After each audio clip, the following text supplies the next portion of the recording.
KPM.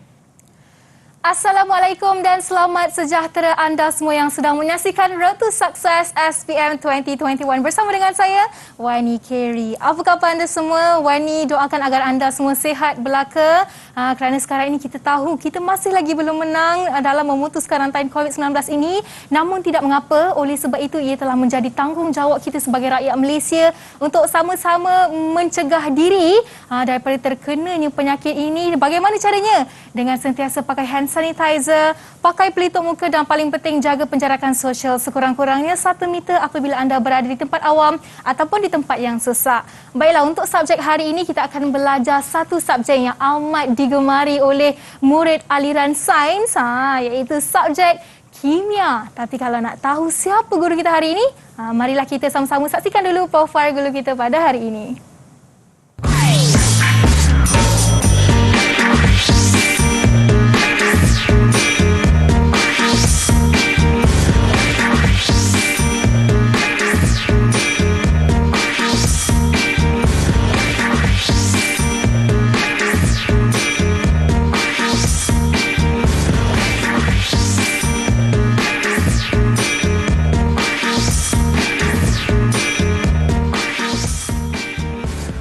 Mari kita bawakan Cikgu Khairunisa dari Maktab Tentera Diraja yang akan bersama-sama dengan kita untuk subjek kimia hari ini.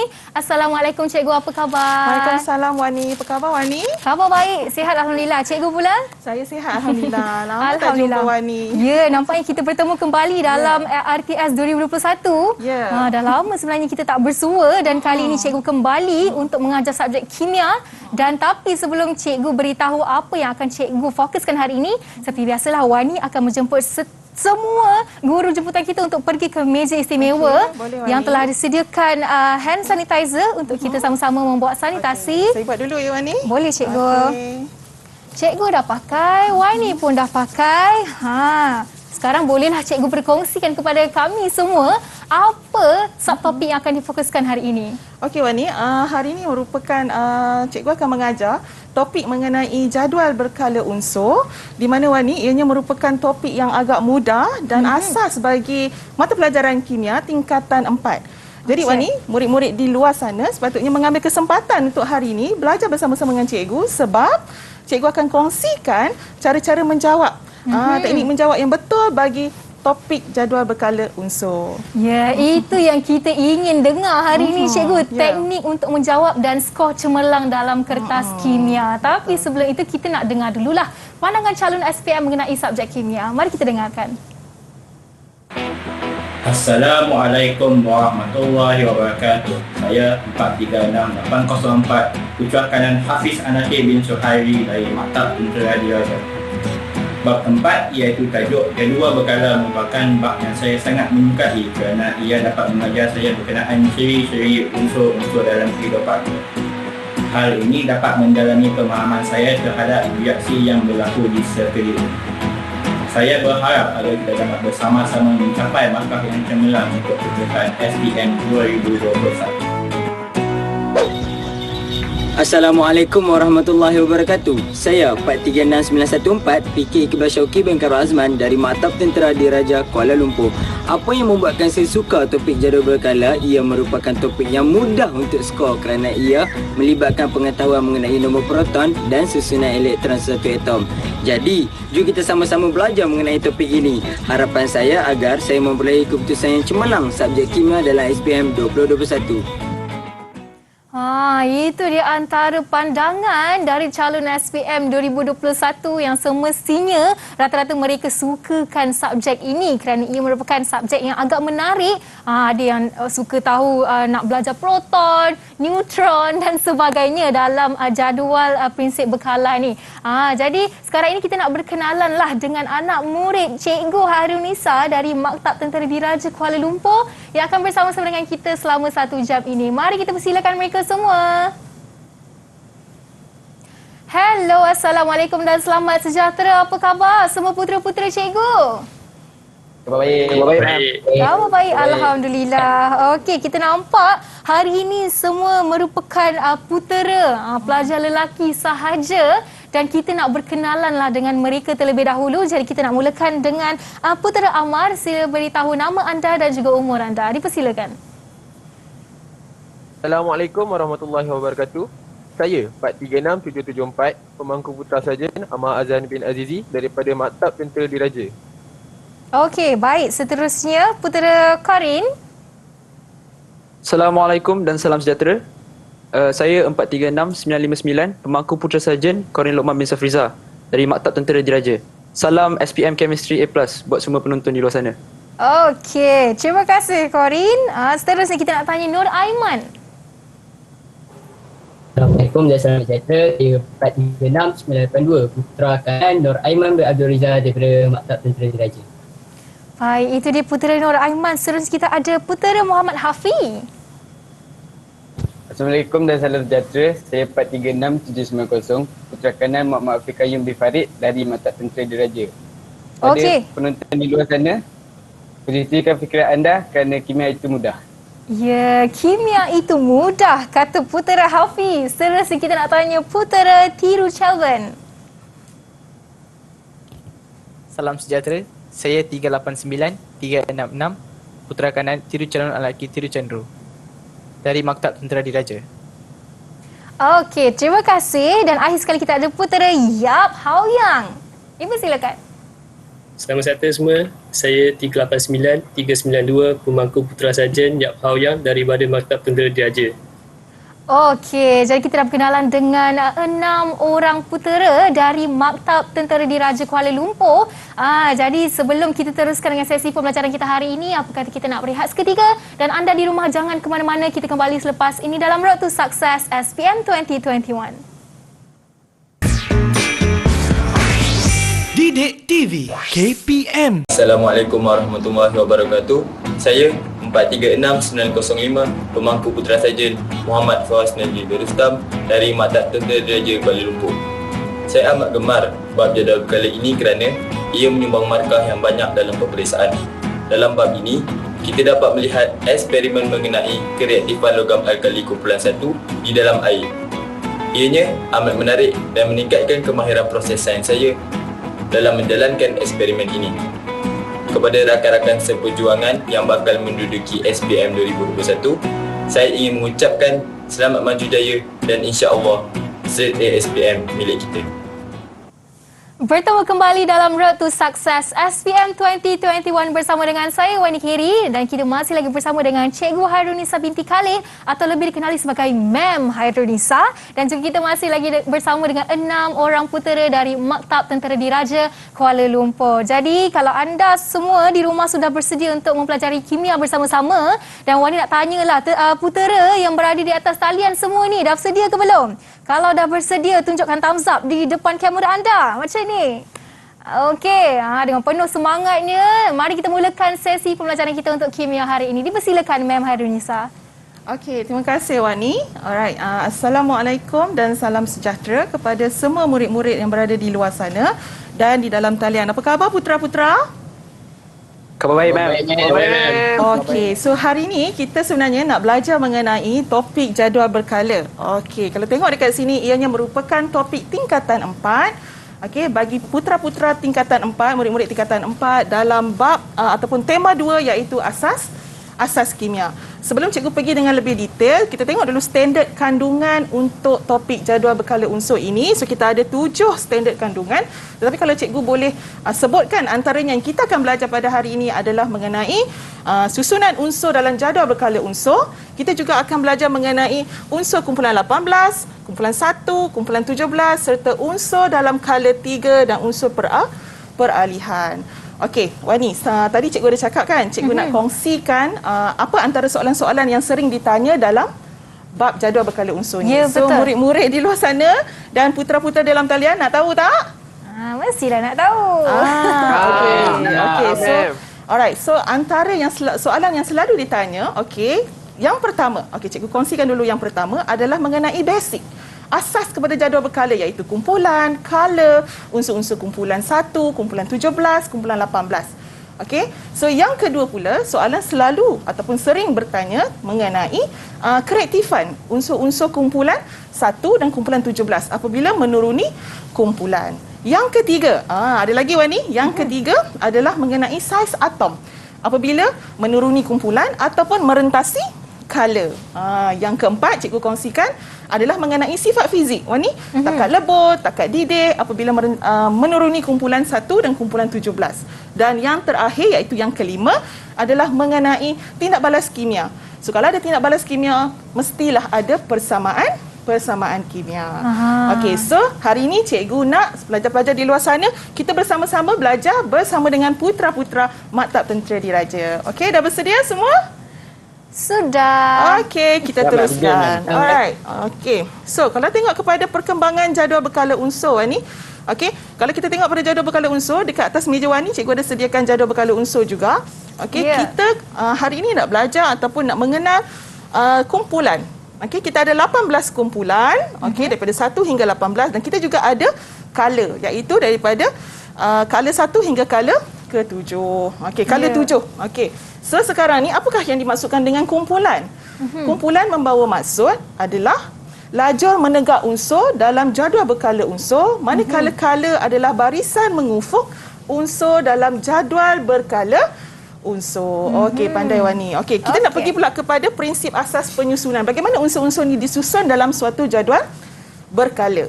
Okey, pertama sekali adalah mengikut tertib menaik nombor proton. Okey, kita ada tertib menaik nombor proton daripada unsur 1 hingga unsur 118. Kita ada 118 unsur Wani. So bagaimana unsur-unsur di dalam jadual berkala unsur ini disusun dengan cantik dan kemas. Okey, sebenarnya Wani, sebelum jadual berkala unsur ni dihasilkan, okey, kita ada beberapa tokoh sains yang telah memberi ataupun menemui pelbagai teori. Okey, kalau cikgu boleh sebutkan di sini antaranya adalah kita ada Anthony Lavoisier dan kita ada Dmitri Mendeleev. Okey, antara teori-teori yang telah ditemui oleh saintis ini adalah, kalau cikgu boleh bagi contoh mengenai Dmitri Mendeleev. Okey, beliau mengatakan bahawa unsur-unsur dalam jadual berkala ini disusun mengikut pertambahan jisim atom. Okey, nampak tak Wani? Itu antara sumbangan lah saintis-saintis yang terdahulu. So, murid-murid di luar sana kena tahu apa antara teori-teori yang telah ditemui oleh saintis-saintis ini. Okey. Alright, seterusnya kita nak pergi pula kepada susunan ataupun kedudukan unsur dalam jadual berkala. Tadi kita tahu susunan dia, okey, daripada nombor proton, kenaikan nombor proton daripada kiri ke kanan, okey, dan daripada bacaan dia daripada atas ke bawah. Pandai Wani. Okey, so kita nak tengok kedudukan unsur-unsur dalam jadual berkala. Kalau cikgu kata unsur natrium ataupun atom natrium, di manakah kedudukan dia dalam jadual berkala? So kedudukan di sini merujuk kepada kumpulan dan kala. Okey, so cikgu nak buka lah jawapan ataupun soalan cikgu ni kepada putra-putra MTD. Apakah hubungan ataupun bagaimana kita nak tentukan kedudukan unsur dalam jadual berkala? Adakah berdasarkan kepada nombor proton yang cikgu sebut tadi? Alright, dipersilakan.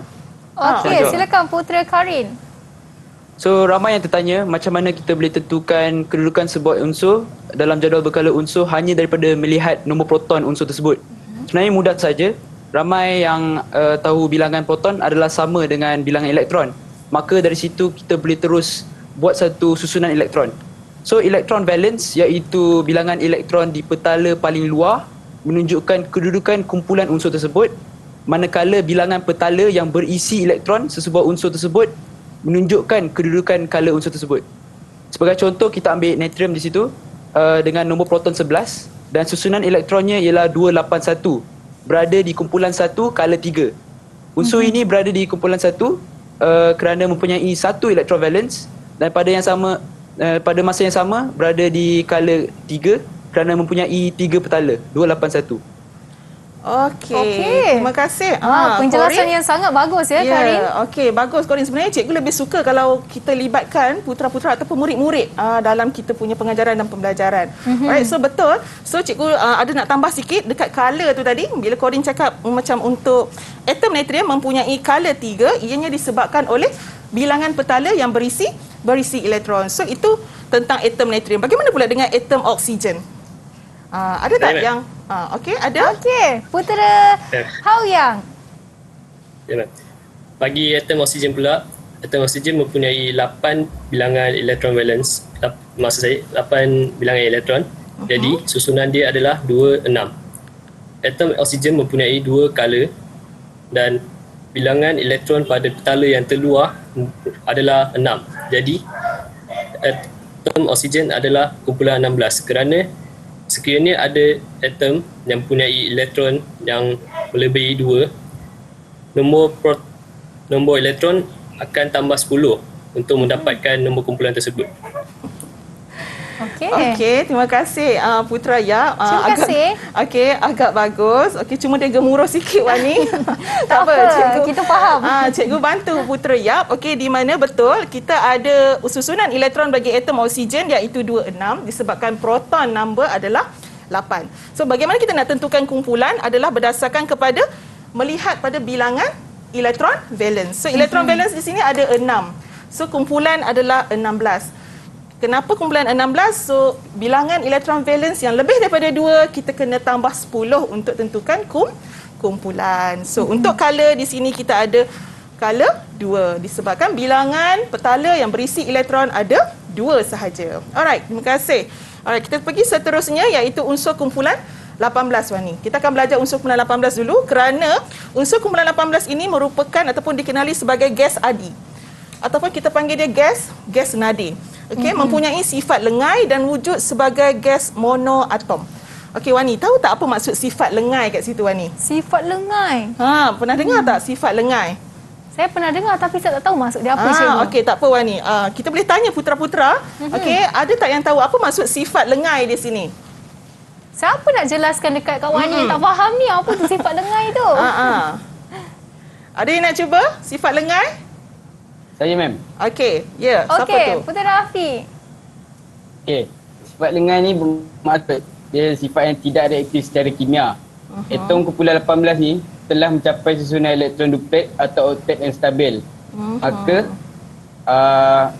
unsur di dalam kumpulan 18 ni tidak menerima atau menerima elektron daripada unsur yang lain. Okey, terima kasih Putra Koyum. Betul jawapan dia tu, cuma cikgu tambah sikit.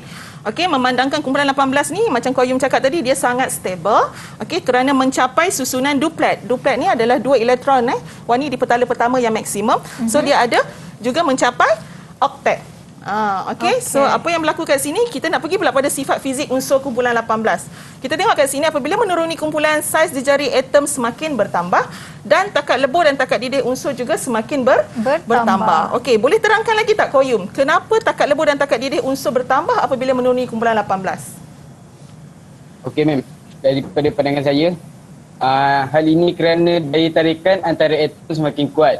Jadi banyak tenaga haba yang diperlukan untuk mengatasi daya tarikan tersebut. Okey, bagus Putra Koyum. So maksudnya itulah jawapan dia Wani. Bila melibatkan takat lebur dan takat didih, kita kena libatkan tenaga haba. Okey, bergantung kepada daya tu sama ada dia kuat ataupun dia lemah. So kat sini takat lebur, takat didih bertambah disebabkan daya antara atom itu semakin bertambah. Okey, bagus Putra Rafi. Okey, dan kita ada yang seterusnya adalah kegunaan. Kalau kita tengok kegunaan kumpulan 18 dalam kehidupan harian kita adalah pertama gas helium. Digunakan dalam mengkaji ataupun digunakan dan diisi dalam belon kaji cuaca. Seterusnya kalau kita tengok Wani, lampu-lampu iklan dan sebagainya itu adalah daripada gas neon. Dan yang terakhir kita ada gas argon yang diisi pada lampu-lampu mentol elektrik. Okey, so itu untuk kumpulan 18. Kita ada masa lagi ke Wani? Boleh cikgu teruskan? Boleh cikgu. Okey, seterusnya kita nak bergerak pada unsur kumpulan 1. Kalau Wani tengok pada jadual bekal yang cikgu bekalkan tu, kita ada unsur lithium, natrium, kalium, rubidium, cesium dan francium. So unsur kumpulan 1 ni Wani adalah unsur yang sangat reaktif. Ya, sungguh yang sangat reaktif dan kita kena simpan unsur-unsur ataupun logam alkali ni, kumpulan 1 ni di dalam minyak parafin. Kenapa Wani? Sebab unsur-unsur kumpulan 1 ni, okey, dia mempunyai sifat kimia iaitu tindak balas kimia dia dengan air dan dia boleh terbakar dalam gas oksigen dan gas klorin. Okey. Kalau kita berkenalan dengan unsur kumpulan 1, ianya dikenali sebagai logam alkali. Okey, cikgu sebutkan salah satu contoh tindak balas dia, okey, antaranya adalah logam lithium. Logam litium bila mana tindak balas dengan air, okey, akan menghasilkan satu larutan beralkali iaitu litium hidroksida dan satu gas iaitu gas hidrogen. So di sini juga ada soalan yang menanyakan, okey, kalau cikgu boleh tanya putra-putra MTD, okey, bagaimanakah cikgu nak mengesahkan larutan yang terhasil itu adalah larutan beralkali? Saya nak jawab, ma'am. Okey, siapa tu? Corin, Okey, silakan Corin. Putera Corin. Untuk mengesahkan satu larutan itu alkali atau tidak, sebenarnya mudah saja. Kita semua pernah belajar. Kita boleh guna ujian kertas litmus. So, kita tahu dia alkali. So, kita guna kertas litmus merah. Dan sekiranya dicelup dalam larutan alkali tersebut, dia akan bertukar warna jadi biru. Okey. Menggunakan litmus paper. Litmus paper. Saya pernah buat eksperimen dekat sekolah. Pernah buat, Walaupun saya tak ambil kimia, saya buat masa sains lah, cikgu. Boleh. Untuk subjek sains pun ada juga ujian pengesahan ini. Alright, seterusnya adalah unsur kumpulan 1 ini mempunyai sifat fizik macam kumpulan 18 tadi, iaitu saiz jejari atom semakin bertambah. Wani kalau tengok saiz jejari atom ataupun saiz atom apabila menuruni kumpulan 1 ni, Wani nampak bertambah ke berkurang? Bertambah. Bertambah kan? So, kita nanti nak dengar jawapan daripada putra-putra kenapa saiz atom semakin bertambah dan seterusnya. Kalau Wani tengok kat sini, takat lebur dan takat didih unsur semakin berkurangan untuk kumpulan 1. Okey. So, kita jemputlah. Ada tak antara putra yang nak berkongsikan kenapa berlakunya perubahan fizikal ini, sifat fizik ini? Ya. Siapa nak cuba? Kat sini dia kata takat lebur dan takat didih berkurang. Tadi yang soalan sebelum ni dia bertambah. Bertambah. Tapi yang ni berkurang. Kenapa tu? Okey, ya, siapa? Okey, Aiman. silakan Putra Aiman. Okey, teruskan Aiman. Okey, mengapakah takat lebur dan takat didih unsur semakin berkurang apabila menuruni kumpulan 1? Okey, hal ini terjadi kerana pertambahan saiz atau menuruni kumpulan 1 akan menyebabkan ikatan logam menjadi semakin lemah. Oleh itu, semakin kurang tenaga haba yang diperlukan untuk memutuskan ikatan logam antara atom. Ya, okey, betul tu Wani. So, dah terjawablah persoalan kita tadi ni. Okey, so cikgu nak teruskan lagi. Okey, so cikgu tak nak ulas sebab itu jawapan yang tepat bagi Putra Aiman tadi. Seterusnya cikgu nak pergi kepada yang terakhir dalam unsur kumpulan 1 iaitu kreatifan unsur. Okey, cikgu. Tapi sebelum kita teruskan dengan kreatifan unsur tu, kita nak bagi semua putera-putera cikgu dan mereka yang di rumah untuk berehat seketika lah. Tarik nafas dulu. Saya faham anda mungkin agak confused di situ. Saya pun lebih kurang ni tengah mengejar untuk faham subjek ini. Tapi senang je nak faham. Kena dah tengok sampai habis. Dan sebab itu jangan ke mana-mana. Kita kembali selepas ini dalam Road to Success SPM 2021. Didik TV KPM. Assalamualaikum dan salam sejahtera. Saya Azizi bin Osman, bapa kepada Putra Amar Azan Azizi dari Shah Alam, Selangor. Saya mendoakan semua pelajar SPM 2021 penuh bersemangat dan gigih di dalam usaha mengulang kaji pelajaran. Subjek kimia adalah salah satu core subjek yang perlu diberi perhatian penting untuk aliran sains. Dengan itu, pelajaran melalui online serta perbincangan pasti dapat memaksimumkan pemahaman serta dalam persediaan menjawab soalan nanti. Dengan itu, saya mengucapkan selamat berjaya dengan cemerlang untuk semua pelajar 2021 insya-Allah. Bertemu kembali dalam Road to Success SPM 2021 bersama dengan saya Wani Keri dan juga Cikgu Khairunisa dan 6 orang putera dari Maktab Tentera Diraja Kuala Lumpur. Baik, kita dah berehat sebentar tadi dan sekarang ini kita nak sambung pelajaran kita dengan sedikit lagi penjelasan tentang unsur kumpulan 1 ya Cikgu? Ya, betul. Okey, jom tanpa membuang masa, mari kita teruskan sesi pembelajaran kita hari ini.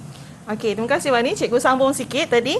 Okey, bagi unsur kumpulan 1, okey, kalau kita tengok dekat paparan skrin ni, kreatifan unsur kumpulan 1 akan semakin bertambah apabila menuruni kumpulan. Okey, kalaulah cikgu boleh buat penerangan sikit dekat sini, ianya berlaku disebabkan oleh 4 isi ataupun 4 poin lah. Okey, so boleh catatkan murid-murid di luar sana dan putera-putera dalam talian pun. Okey, pertama sekali adalah bila menuruni kumpulan 1, saiz atom semakin bertambah. Okey, apabila saiz atom semakin bertambah, jarak di antara nukleus dengan elektron valence tu semakin jauh. Jadi, poin ketiga adalah daya tarikan di antara nukleus dan elektron valens semakin lemah.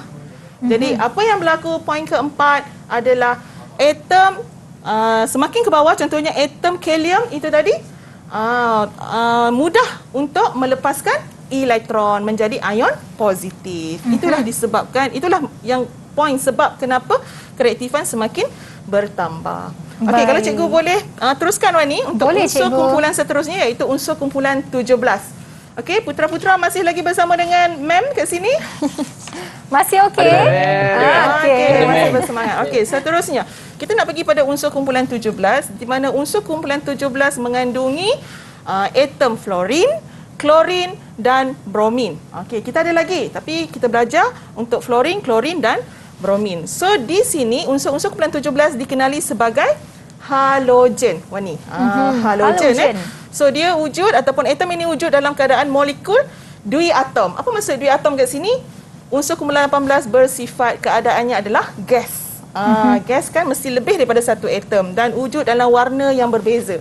Itu yang seronoknya sebab dia ada warna. Sebagai contoh, cikgu bagi tahu klorin. Atom klorin mempunyai warna kuning kehijauan. Manakala bromin mempunyai warna terang kemerahan. So ini penting dalam pemerhatian, kena nyatakan warna, perubahan warna dan sebagainya. Okey, kalau kita tengok pada sifat kimia unsur kumpulan 1, unsur kumpulan 17, tindak balas kimia dia adalah melibatkan tindak balas dengan air, logam dan alkali. So pelajar-pelajar dekat luar sana, murid-murid kat luar sana kena tahulah tindak balas kimia yang berlaku bersama persamaan kimia. Sebagai contoh, cikgu ambil yang pertama iaitu klorin. Gas klorin boleh bertindak balas dengan air, menghasilkan apa ni? Asid hidroklorik dan asid hypochlorous. Itu antara bahan tindak balas dan hasil tindak balas Wani. Yang murid-murid kena tahu. Okey, seterusnya cikgu tak nak buang masa, kita nak pergi pula kepada sifat fizik unsur kumpulan 17. Kalau Wani perasan kan, setiap kumpulan ni tadi, unsur dalam kumpulan ni kita ada sifat kimia dia, sifat fizik dia, kecuali kumpulan 18 tadi. Betul. Dia tak ada sifat kimia sebab unsur dalam kumpulan 18 tadi sangat stabil. Okey. So kita tengok dekat sini sifat fizik unsur kumpulan 17. Keadaan fizik halogen berubah pada suhu bilik. Apa maksudnya tu? Okey, maksudnya daripada fluorin, klorin, ada unsur-unsur ini wujud dalam keadaan gas. Manakala bromin dalam keadaan cecair dan seterusnya iodin dalam keadaan pepejal. Itu perubahan sifat fizik dia lah apabila menuruni kumpulan. Dan kita tahu juga saiz di jari atom tak dinafikan, memang akan bertambah. Dan akhir sekali takat lebur dan takat didik unsur semakin bertambah. Okey, kali ini cikgu nak tanya putra-putra. Okey, untuk takat lebur dan takat didih. Sebab soalan selalu akan bertanyalah tentang sifat fizik takat lebur dan takat didih. So kenapa berlaku perubahan peningkatan bagi takat lebur dan takat didih ini? Dipersilakan. Mengapa ia bertambah? Silakan Putra Amar. Okey, untuk takat lebur dengan takat didih, dia meningkat kerana daya tarikan antara molekul semakin kuat. Oleh itu, haba yang dikenakan untuk mengatasi daya tersebut pun meningkat sekali. Okey, maksudnya bila saiz bertambah, dia punya daya tarikan di antara molekul-molekul juga akan bertambah, sekaligus tenaga haba yang diperlukan untuk mengatasi daya tersebut juga akan bertambah. Okey, bagus Putra Amar. Thank you Putra Amar. Okey, seterusnya kita tengok juga ada kereaktifan. Maksudnya unsur-unsur kumpulan 17 ini juga reaktif. Tapi sejauh mana kereaktifan apabila menuruni kumpulan 17? Kenapa? Sebab unsur kumpulan 17 ni adalah unsur yang tidak stabil.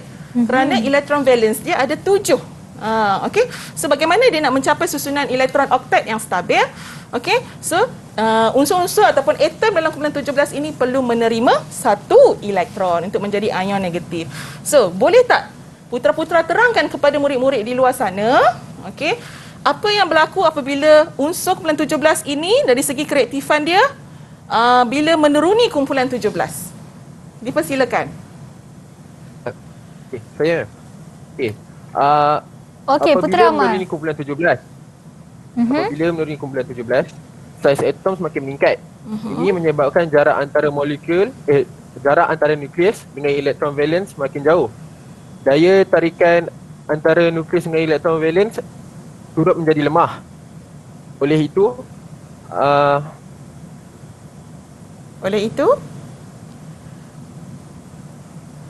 okey, apa yang berlaku Amar? oleh itu Tenaga? ya, Oh, sorry. tenaga- Okey, tak apa Amar, cikgu betulkan sikit kat sini Amar, okey. Okey. mungkin Amar dah jawab sedikit di situ. Mungkin cikgu boleh sambung. Okey, cikgu boleh sambung. Kreatifan apabila menuruni kumpulan 17, kenapa semakin berkurangan? Macam tadi kita ada 4 juga point. Okey, pertama adalah dari segi saiz atom semakin bertambah. Okey, yang kedua jarak di antara nukleus dengan elektron valens semakin bertambah. Yang ketiga daya tarikan di antara nukleus dan elektron valens semakin lemah.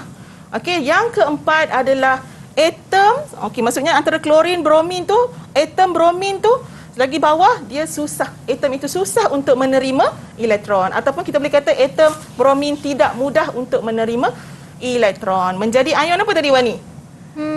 Sebab dia 28727 kan. So dia mesti terima satu elektron menjadi ion yang bercas negatif 1.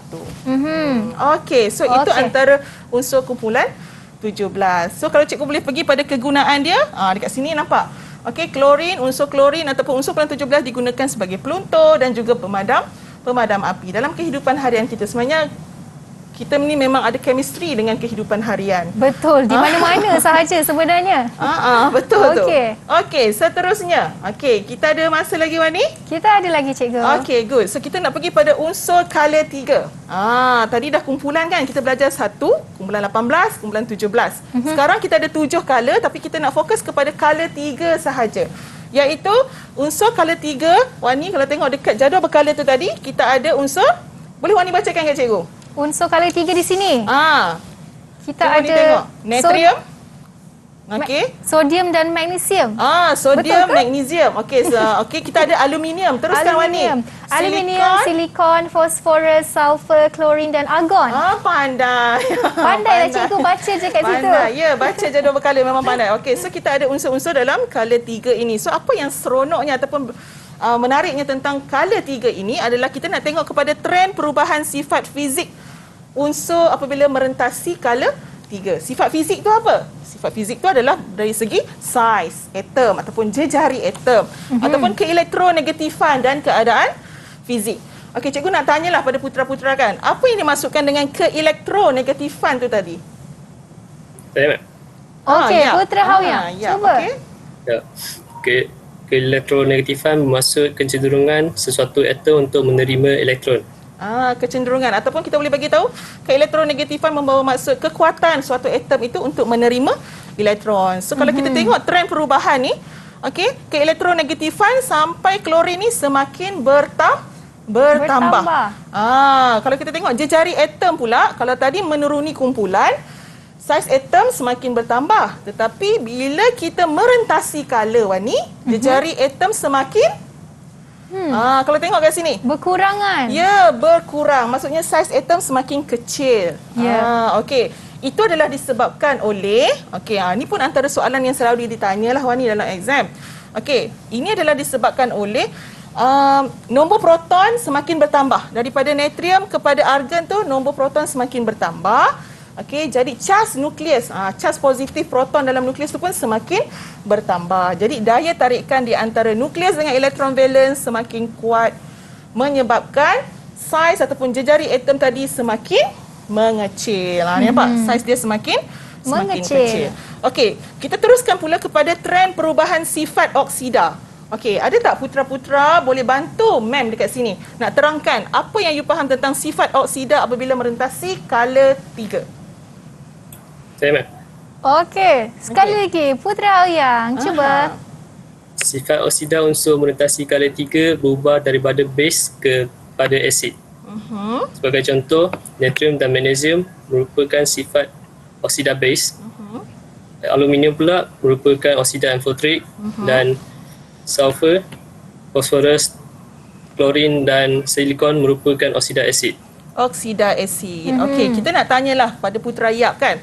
Okey, kita tahu oksida base tu adalah maksudnya alkali ataupun logam itu mempunyai sifat alkali yang mana boleh bertindak balas dengan asid menghasilkan garam dan air, tetapi cikgu tertarik dekat oksida amphoteric ni, Yap. Okey, apa mungkin Yap boleh terangkan lagi pada kawan-kawan rakan-rakan di rumah? Amphoteric bermaksud oksida yang menunjukkan sifat asid dan base. Ia boleh bertindak dengan oksida base dan menghasilkan garam dan air, dan juga bertindak sebagai oksida asid. Okey, bagus. Maksudnya oksida amphoteric ni, Wani, dia boleh mempunyai dua-dua sifat, alkali dan asid. Itu maksudnya dia special lah, Wani. So murid-murid di luar sana kena tahulah. Okey, terutama tentang sifat oksida amphoteric. Okey, kita nak sambung lagi. Kita ada unsur peralihan. Okey, di mana ini adalah standard kandungan yang terakhir dalam bab 4 jadual berkala unsur ini, iaitu kita ada unsur peralihan. Di manakah kedudukan dia? Kalau cikgu boleh tanya putera-putera, di mana kedudukan unsur peralihan dalam jadual berkala unsur? Kedudukan unsur peralihan. Ma'am. Okey, Putera Aiman. Kedudukan unsur peralihan dalam jadual berkala unsur terletak antara kumpulan 2 dan kumpulan 13. Okey, pandai. Antara kumpulan 2 hingga kumpulan 13. Itulah unsur peralihan. Di tengah-tengah ni di tengah-tengah ni adalah unsur peralihan. So apa yang specialnya? Okey, ada tak putera nak terangkan pada cikgu apa yang specialnya unsur peralihan ni yang tak ada pada kumpulan 1, kumpulan 17, kumpulan 18? Putera Tiru nak cuba tak? Okey, silakan. Ciri-ciri istimewa unsur peralihan ialah membentuk ion-ion yang mempunyai nombor pengoksidaan yang berbeza. Ya, nombor pengoksidaan yang berbeza. Maksudnya dia ada lebih daripada satu nombor pengoksidaan. Okey, sebagai contoh kat sini kita ada ion 2 dan ion 3 positif. Okey, seterusnya Putera Tiru. Seterusnya ialah membentuk ion atau sebatian yang berwarna. Membentuk ion-ion berwarna. Okey, kalau kita tengok cincin kan? Okey, cincin yang kadang-kadang orang lelaki pakai tu kan, ada zamrud dan semua ada warna kan. So itu antara ada unsur-unsur kumpulan ataupun unsur peralihan. Okey, seterusnya Tiru kita ada apa lagi? Membentuk ion-ion kompleks dan bertindak sebagai mangkin dan dalam tindak balas tertentu. Bagus. So kita ada yang terakhir iaitu membentuk ion kompleks, dan akhir sekali kita unsur kumpulan peralihan boleh membentuk mangkin dalam tindak balas kimiawan ni. Cikgu, untuk unsur peralihan ni reaktiviti dia tu macam mana? Okey, dari segi kereaktifan tu maksudnya dia tidak mengalami tindak balas kereaktifan tu, tetapi dia lebih merujuk kepada ciri-ciri istimewa dia. Ciri-ciri istimewa di mana dia boleh bertindak balas secara kimia. Contohnya menjadi mangkin dalam tindak balas penghidrogenan, iaitu kita guna nikel ataupun platinum. Okey, dia lebih kepada ciri-ciri lah kan, cikgu? Lebih kepada ciri-ciri. Okey, baik, kita dah tahu ciri-ciri untuk unsur peralihan pula, dan lepas ini kita nak buat beberapa soalan lah untuk putera di atas salian dan juga anda yang berada di rumah. Tapi jangan ke mana-mana, kita akan berehat seketika dan kembali selepas ini dalam Road to Success SPM 2021. Didik TV KPM. Assalamualaikum warahmatullahi wabarakatuh. Saya ingin kepada temanku putra saya yang tahunnya ingin mengucapkan salam kegembiraan buat para putra SPM 2021. Oleh itu, berusahalah bersungguh-sungguh untuk mencapai keputusan terbaik, terutamanya dalam subjek kimia. Doa saya buat semua putra. Bertemu kembali dalam Road to Success SPM 2021 bersama dengan saya Wani Kiri, dan masih lagi bersama dengan Cikgu Hairunisa serta 6 orang murid dari Maktab Tentera Diraja Kuala Lumpur. Baik, kita dah sampai ke segmen yang terakhir, Cikgu. Dan sekarang kita nak buat penilaian prestasi. Ini untuk menguji anak murid Cikgu sama ada mereka boleh jawab ke tidak ya. Okey, jom kita nak tengok sejauh mana mereka faham akan subtopik ini. Jom Cikgu, kita sambung. Okey Wani, terima kasih. Okey, so kita dah belajar tadi, okey, unsur-unsur dalam kumpulan 1, kumpulan 17, kumpulan 18, unsur dalam kala 3 dan unsur peralihan. So sekarang kita nak ujilah sikit putra-putra ni mewakili murid-murid di luar sana lah. Kita nak uji bagaimana antara contoh-contoh soalan yang dikemukakan. Okey, dah bersedia ke putra-putra semua? Dah, ma'am. Okey, kita nak dengar semangat tu. Okey, kita sambung. So untuk rajah 1, soalan 1 kita ada rajah 1 menunjukkan sebahagian daripada unsur dalam jadual berkala unsur. Okey, so rajah 1 tengok dia dah bagi dah simbol-simbol bagi unsur. So soalan pertama, apakah prinsip asas yang digunakan dalam penyusunan unsur-unsur dalam jadual berkala unsur? 1 markah. Siapa nak cuba? Saya, ma'am. Siapa tu? Semua nak cuba soalan Wani boleh senang pilih, Wani. Siapa? Saya pilih Putera Amar dululah. Amar. Okey. Untuk prinsip dia menggunakan tertib menaik nombor proton. Betul. Jadi kita semak jawapan Amar, betul tak? ke? Prinsip asas yang digunakan. Okey, betul. Tertib menaik nombor proton. Okey, bagus Amar. Bagus, Senyum dia Amar. dekat situ. 1 markah di situ. 1 markah. Okey, kita pergi pada soalan yang kedua iaitu B. Unsur yang manakah adalah gas adi ataupun gas nadir? Putera Karin. Ya, ma'am. Korin. Yap, lepas ni kena angkat laju lagi Yap. Okey, Putera Karin dulu. So, soalannya ialah unsur yang manakah merupakan gas adi.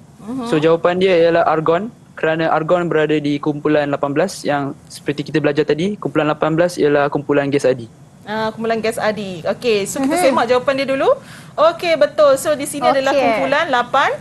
Okey. Dah halang-halang Corin tanya sebut tadi kan. Cikgu nak tanya lagi lah Corin, tak puas hati lagi ni. Soalan unsur kumpulan 18 ni. Okey Corin, kita tahu unsur kumpulan 18 ni iaitu argon ni sangat-sangat stabil. Okey, boleh bagi tahu tak kepada ma'am dan pada murid-murid di luar sana kenapa unsur ini dari segi susunan elektron dia kenapa ianya sangat stabil? Ataupun dia tadi bersifat lengai tadi? So kita tahu dia stabil kerana kita boleh tengok daripada kumpulan dia iaitu 18 menunjukkan elektron valence dia ialah 8. Maksudnya dia sudah tercapai oktet yang stabil.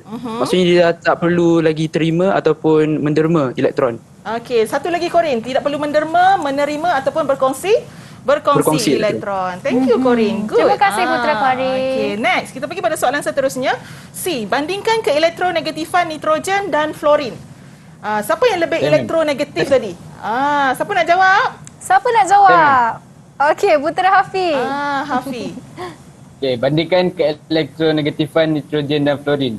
So jawapannya adalah fluorin lebih elektronegatifan berbanding nitrogen. So fluorin lebih elektronegatif. Tak perlulah elektronegatifan tu. Hafiz Koyum tak perlu. Okey. So betul. Dapat 1 markah. Okey, tu senang. Kita tengok pula. Terangkan jawapan anda pada C1. Ni. Siapa nak cuba? Ya, soalan yang berkait. Ya, berkait. Siapa nak cuba? Siapa nak cuba? Putera Tiru. Okey, silakan. Okey, Tiru.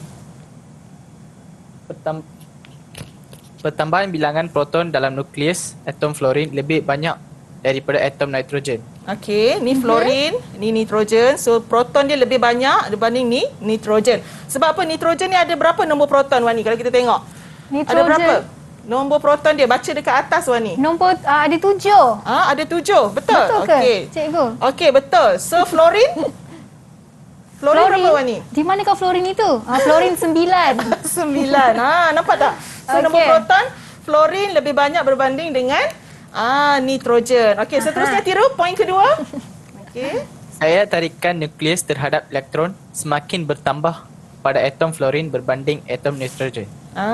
So daya tarikan. So kita tengok jawapan daripada Tiru. Betul Pertambahan bilangan proton dalam nukleus lebih banyak berbanding dengan nitrogen. So daya tarikan nukleus terhadap elektron semakin bertambah pada atom fluorin berbanding atom nitrogen. Okey, bagus Putera Tiru. Bagus. Okey, so tak tidur ni kiranya dia betul-betul fokus.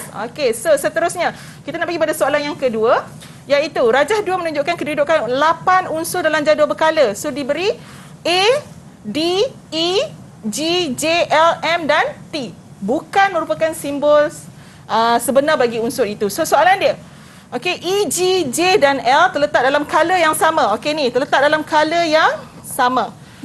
Apakah maksud color? Cikgu dah terang dah tadi di awal tadi tu. Apa maksud color? Okey, Putera Amar.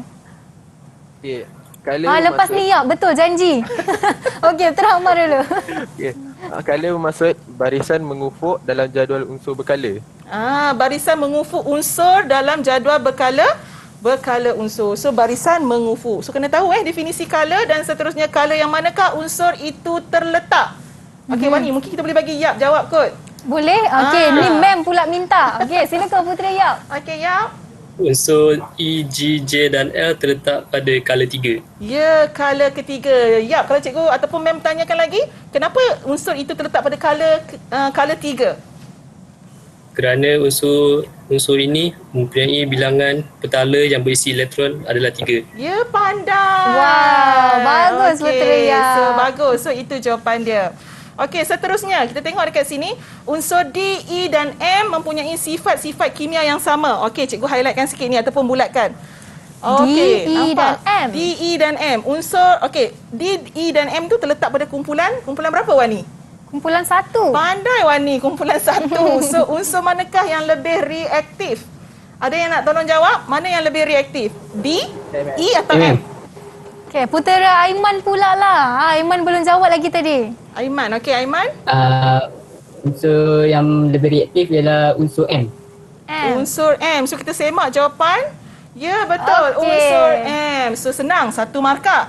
So kita fokus kepada yang bawah ni pula. Terangkan jawapan anda di B1. Sebenarnya ni bukan 1 markah, ni 3 markah. 3 markah. Kita 3 minta markah. Putera tirulah untuk jawab 3 markah ni. So kita jemput. Siapa nak jawab tadi? Okey, Putera tiru pun ada angkat tangan. Silakan untuk jawab. Okey. Ya, boleh. Saiz atom M lebih besar daripada atom E dan D. Okey, pertama dia sebut tentang saiz atom. Okey, lepas tu? Daya tarikan antara nukleus dan elektron valence atom M lebih lemah berbanding atom E dan D. Okey, so daya tarikan di antara nukleus dan elektron valence bagi atom M Tiru cakap lebih lemah berbanding D dengan E dan seterusnya Tiru. Oleh itu, atom M lebih mudah melepaskan elektron membentuk ion M positif. Okey, very good. Melepaskan elektron. So, bila daya tarikan tu dah semakin lemah, Wani, so apa yang berlaku, atom M tu tadi mudah untuk melepaskan elektron membentuk ion positif. Okey, kita ada lagi tak soalan? Bagus Putera Tiru. Okey, kita dah tak ada soalan Wani. Bagus Putera-putera MTD. Okey, nampaknya ada apa? Semua berebut-rebut nak jawab. Wani ada satu soalan lah dekat semua putera-putera. Cikgu atau Mem Hairunisa ni garang tak dekat kelas? Cuba Mem Hairunisa, garang ke paling best dekat sekolah? Cuba bagi tahu. Jawapan Paling best. Paling best. Okey, itu dia. Ni tak ada nak ambil hati cikgu dah nak habis SPM ni. Tak ada. Kalau ambil hati pun kalau tak buat kerja sekolah sama juga. Kena marah juga. Okey, baiklah cikgu. Kita dah sampai ke penghujungnya. Soalan semua pun dah buat. Jadi sekarang kita nak minta cikgu untuk berikan rumusan yang ringkaslah kepada mereka yang sedang menonton. Okey, so ingat ya murid-murid di luar sana, kita dalam topik jadual berkala unsur ni merupakan topik bab 4. Ianya topik yang sangat mudah. Okey, janganlah ambil, orang kata apa, ambil mudah untuk belajar topik bab 4 ini. Jadikan topik bab 4 ni sebagai batu loncatan untuk you dapatkan banyak lagi markah. Tapi jangan risau, melalui Majlis Guru Cemerlang Kuala Lumpur, okey, sebab cikgu antara Guru Cemerlang di Kuala Lumpur ini, kami ada buat slot 0 to Pro, okey, Chemistry 0 to Pro Wani, untuk nak membimbing pelajar-pelajar di luar sana. Yang mana rasa terlepas boleh layari balik kita punya YouTube channel kita iaitu MGC KL 2020. So Wani, kalau cikgu boleh tambah sikit. Okey, cikgu nak kata kat sini, walaupun kita dalam suasana pandemik COVID-19 ini, so kita kenalah think like a proton. So kita dalam chemistry kan. So always positif. Kita kena sentiasa positif. Dan Wani, sikit lagi boleh? Cikgu nak ucapkan juga di kesempatan ini tahniah kepada pelajar-pelajar SPM kita Wani. SPM 2020. Okey, terutamanya batch Oremus, okey, MTD yang telah mencapai kejayaan yang cemerlang dalam SPM baru-baru ni. Itu dia. Terima kasih diucapkan kepada cikgu. Tapi sebelum tu nak tanyalah semua putera-putera cikgu, ada tak soalan yang nak tanya dekat Mem Hairunisa? Ada lagi tak soalan? Mana tahu ada yang nak cuba lagi satu soalan ke nak tanya. Okey, nampaknya mereka tak ada soalan. Nampaknya mereka dah faham 100% dan bersedia untuk duduk SPM tak lama lagi ni. Ya, Jadi kita betul. doakan yang terbaik untuk semua putera-putera dari Maktab Tentera Diraja Kuala Lumpur yang bersama dengan kita hari ini. Kita ada putera Amar Azhan, putera Karin Loman, putera Nur Aiman, putera Hafiz Koyum, putera Tiru Chelvan dan juga putera Yap Hao Yang kerana menjadi seorang, kerana telah menjadi murid yang sangat sporting hari ini dan sangat komited dalam menjawab semua soalan yang diberikan oleh Mem Hairunisa. Dan terima kasih lagi sekali Wani ucapkan kepada Cikgu Hairunisa selaku guru cemerlang kimia dari Maktab Tentera Diraja Kuala Lumpur atas segala ilmu yang dicurahkan pada hari ini. Okey, sama-sama Dan Wani doakan Wani. yang terbaik agar anda semua yang menonton dapat menjawab kertas kimia dengan baik dan memperoleh markah yang cemerlang. Jadi sekian saja dari saya Wani Keri. Kita jumpa lagi pada masa akan datang hanya dalam Road to Success SPM 2021. Bye-bye. Assalamualaikum.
Didik TV KPM